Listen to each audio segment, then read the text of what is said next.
Fala galera do aulad.com.br, tudo bom? Eu sou o professor Álvaro de Biologia e estamos aqui de volta para falar sobre tecidos animais, né? Histologia animal. Pessoal, olha só, hoje nós veremos a parte de tecido nervoso, né? A segunda partezinha da aula falando de impulso nervoso.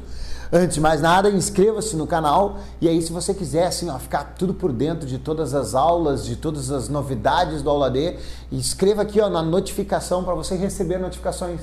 E aí você vai ficar recebendo notificação cada vídeo novo lá das aulas de história, de geografia, de física, biologia, química, tudo você vai receber lá e vai saber direitinho o momento onde saem as aulas.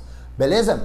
Então hoje a gente vai ver, continuar o tecido nervoso, né? Se você não viu a primeira aula, veja a aula de tecido nervoso, senão você não vai entender nada disso daqui. E aí a gente começa agora a parte de impulso nervoso. Então vamos lá. O impulso nervoso, para começo de conversa, ele será transmitido de um neurônio para outro, né? Então o neurônio ele vai receber a informação de um outro neurônio através dos dendritos. E aí você vai ter os dendritos que vão transmitir essa mensagem para o corpo celular, lembra lá da última aula, né? O teu braço é um neurônio, corpo celular, e aí começa a transmitir para o axônio. No axônio, a gente vai ter a transmissão desse impulso através de uma corrente elétrica.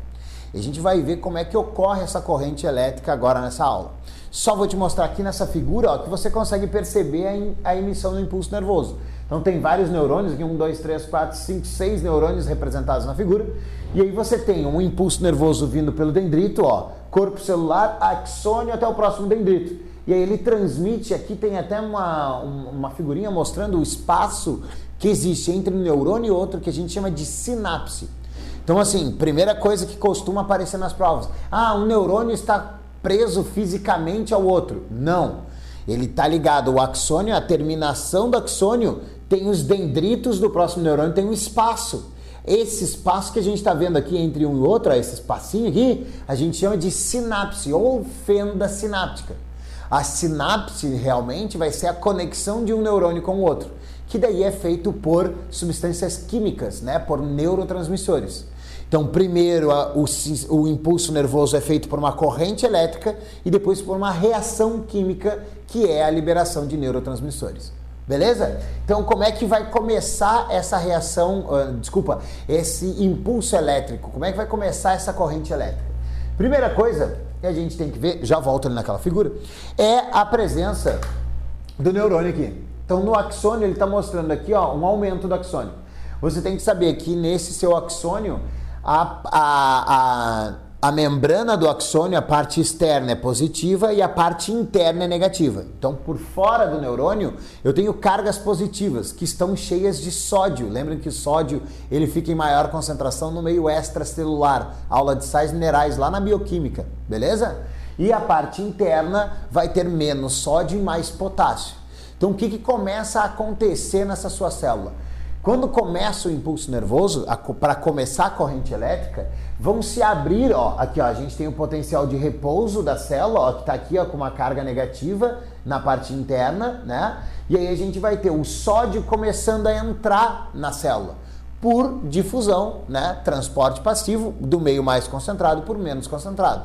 Começa a entrar sódio, então abrem-se esses canais de sódio e começa a entrar sódio. Enquanto vai entrando o sódio, ocorre o que a gente chama de uma despolarização. Sor, por que o sódio começou a entrar do nada? Porque recebeu um estímulo, né? Quando o teu organismo recebe um estímulo, ele vai desencadear um impulso nervoso. Então, toda hora que você recebe um estímulo, por exemplo, de luz, de toque, isso é um estímulo para que desencadeie um impulso nervoso. Esse estímulo pode ser químico ou esse estímulo pode ser físico, beleza? Recebendo o estímulo, ultrapassando o limiar, né? Esse limiar é o limiar de excitabilidade que a gente vê aqui no gráfico. Ultrapassando esse limiar, que nem a gente está vendo aqui, ó, ele ocorre a despolarização, abre os canais de sódio. Então, ultrapassando o limiar, tem um estímulo, faz com que ele responda. E aí a gente chama isso de ou tudo ou nada. Ou você faz o estímulo nervoso inteiro, ou não faz, né? Ou responde o impulso inteiro, ou não faz. Então, se o estímulo não ultrapassa o limiar, teu corpo não responde. Se ele ultrapassa o limiar, não interessa a força desse estímulo, desse impulso, vai liberar o impulso... Vamos voltar. Não interessa a força do estímulo, vai liberar o impulso nervoso. Agora foi, beleza? Ultrapassando o limiar, abrem-se os canais de sódio, despolarização, entra sódio para dentro da célula. Transporte passivo, difusão. Quando entra muito sódio, quando está ficando muito positivo essa carga interna, a célula automaticamente abre os canais de potássio. E aí o que o potássio vai fazer? Ele está mais concentrado dentro da célula e menos concentrado fora da célula. Ele começa a sair. Quando vai saindo esse potássio, a gente chama de uma repolarização. É o passo 3 que você está vendo aqui no gráfico. E aí ele começa a sair esse potássio, começa a baixar a carga, baixar a carga, baixar a carga, baixar a carga e vai passando o impulso nervoso. Perceba que esse processo todo que a gente viu, desde a excitação até despolarização e repolarização, vou mudar de lado, é essa transmissão da corrente elétrica. Então, quando ocorre o estímulo, o impulso elétrico gera uma corrente elétrica através da despolarização e aí essa corrente elétrica ela vai passando, ó. Então ela passa e quando ela passa para o próximo ladinho ali, ó, para o ladinho do axônio, esse lado que já começou o estímulo nervoso, ele vai ter que começar a repolarizar. Então, ó, foi transmitido o impulso nervoso, ele já está do lado direito aqui, o lado esquerdo já está repolarizando. E esse daqui está despolarizando, tá vendo? E aí quando ocorre essa repolarização, acaba saindo muito potássio. E aí a carga acaba ficando muito negativa, tá vendo aqui, ó? Na primeira regiãozinha aqui, ó, nessa regiãozinha daqui. E aí o que acontece? A tua célula vai sofrer um processo de hiperpolarização para voltar a ter aquela carga negativa que ele tinha lá no começo do estímulo. E aí o que ele vai fazer? Bomba de sódio e potássio. Ele vai refazer as cargas elétricas como eram antes do estímulo. Tranquilo? E aí ocorre aquela bomba de sódio e potássio que a gente viu lá nos transportes de membrana, transporte ativo. Se você não lembra, vá lá e dê uma olhadinha nessa aula que é importante. E aí essa hiperpolarização faz com que ocorra a recuperação do estímulo nervoso, com que a célula pare, volte ao seu repouso. Perceba então, ó, que ocorre despolarização, repolarização, hiperpolarização e volta ao repouso. E aí vai ocorrendo tudo isso durante todo o axônio, né? Opa, tá vindo daqui para cá, né? Corpo celular tá aqui, ó. Todo o axônio vai ocorrendo isso. Então vai ocorrendo nesse ladinho, vai ocorrendo. Então, despolarização, repolarização, hiperpolarização, despolarização, e aí ele vai passando pelo axônio até chegar lá na ponta do axônio. E aí da ponta do axônio para o próximo neurônio ocorre uma reação química, a liberação de um neurotransmissor. Aí esse neurotransmissor vai ativar o dendrito do próximo neurônio e vai ser transmitido essa corrente elétrica ou esse impulso nervoso, né? Então o impulso nervoso de um neurônio para o outro é feito através aqui, ó, vamos voltar, da sinapse, do espacinho que tem entre um neurônio e outro, beleza? Então todo o impulso nervoso ele é feito no axônio por uma corrente elétrica, de um axônio para o outro através de uma reação química, liberação de um neurotransmissor. Então vai ter um monte de complexo de Golgi aqui, lembram lá nas organelas, que vai estar liberando esses neurotransmissores, vai estar secretando esses neurotransmissores na fenda sináptica, no espaço. Esse neurotransmissor vai ser captado no próximo dendrito e vai transmitir o impulso nervoso. E aí assim vai ficar passando de um neurônio para o outro, ó, tudo corrente elétrica, despolarização, repolarização, hiperpolarização, despolarização, repolarização. Chegou na ponta, libera neurotransmissor, o dendrito capta esse neurotransmissor através dos receptores específicos e de novo começa despolarização, repolarização, hiperpolarização, corrente elétrica até o próximo neurônio. Beleza?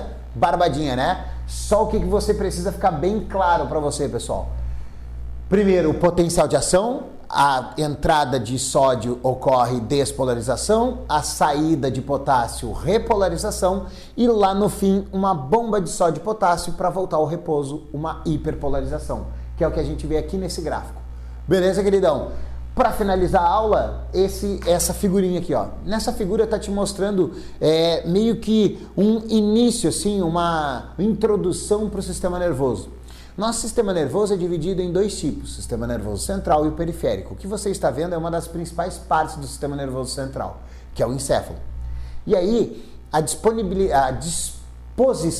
disposição dos neurônios no encéfalo ocorre da seguinte forma: substância branca e substância cinzenta. Substância branca no encéfalo é interna e a substância cinzenta externa ou periférica.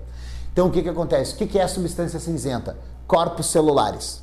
O que é substância branca? Axônios mielinizados. Então, agora eu vou mudar aquela nossa referência que a gente fez do neurônio ser a mão, o braço inteiro, tá? Agora o neurônio é a minha mão. Então, corpo celular tá na palma da minha mão e os axônios são os dedos, tá? Como se tivesse mais de um axônio no mesmo neurônio. Então, o que acontece? Corpos celulares estão por fora e os axônios mielinizados por dentro no encéfalo. Isso, quando vai para a medula espinhal, isso inverte, ó. Então eu tenho corpos celulares, mão, tudo por fora, e os axônios tudo por dentro.